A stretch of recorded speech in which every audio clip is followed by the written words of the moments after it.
Hello boys and girls. Today's story is about a naughty little creature called Little Miss Stubborn. Little Miss Stubborn. And do you know what stubborn means? It's often used in Urdu as ziddy. So she's a ziddy little girl. And we can see her very cross face and her far too small umbrella. So, are you sitting comfortably? Then I'll begin. How stubborn is Little Miss Stubborn? I'll tell you. She was driving along the other day when she came to a sign which said, "Bridge washed away." There was no bridge, it had been flooded. "Nonsense," she cried. "If I want to drive along this road, then I will." And she carried straight on into the river. Splash! Well, she would, wouldn't she? There was no bridge. That's how stubborn Little Miss Stubborn is.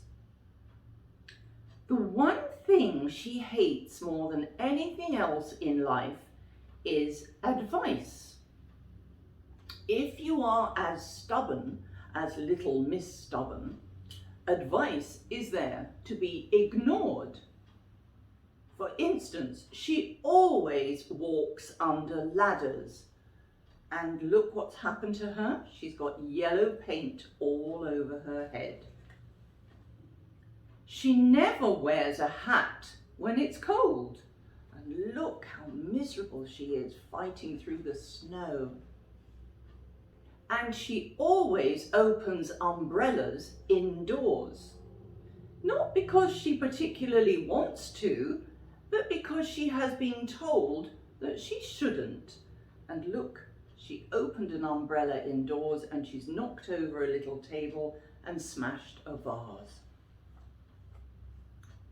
And needless to say, Little Miss Stubborn was fed up. However, last Monday, she met Little Miss Sunshine. Miss Stubborn was covered in wet paint. The sign on the bench had read, "Wet paint," but she had sat on the bench all the same. "Do you know what your problem is?" said Miss Sunshine. "You always ignore good advice. You ought to start listening to what people have to say and save yourself a lot of trouble." On the way home, Miss Stubborn thought about what Miss Sunshine had said, and she thought about it over dinner. And she stayed up all night thinking about it. And by the morning, she had decided that she would take Little Miss Sunshine's advice, which meant listening to everyone else's advice as well. She set off into town shopping. The first person she met was Mr. Wrong. And you can see in the picture that Mr. Wrong has a flower pot on his head, which is very wrong, isn't it? And he's got a yellow glove on and a blue glove on, and his shoes are different colours.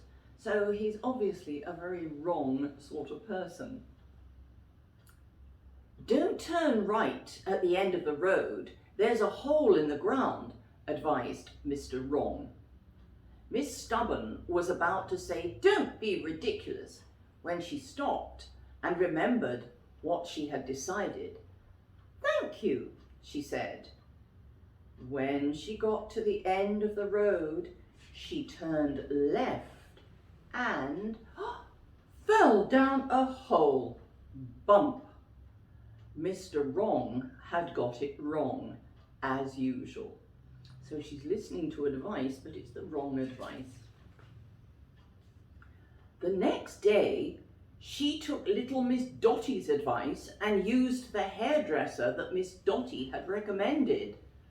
Oh dear, look at her frizzy hair. She's very angry with her hairdo.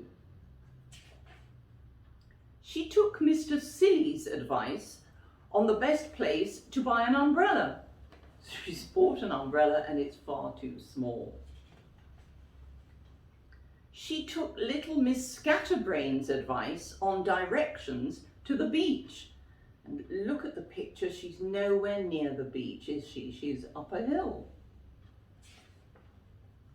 And Mr. Dizzy told her about his new shortcut to avoid the traffic.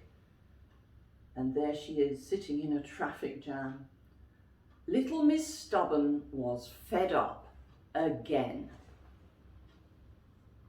At the end of the week, she met little Miss Sunshine in the grocer's. "Mind the," began little Miss Sunshine. "Stop," said little Miss Stubborn. "No more advice." "But no," said little Miss Stubborn. "You're about to—" "Not another word," demanded little Miss Stubborn, and turned and pointed to a sign. "I know this is a slippery floor, but I want to go this way, and so I will." And with that, she slipped over. Bump. "You really are the most stubborn person I know," laughed Miss Sunshine. "No, I'm not." And that's the end of the story. Little Miss Stubborn refuses to believe that she is a stubborn person. Well, I hope you enjoyed that story. See you next week.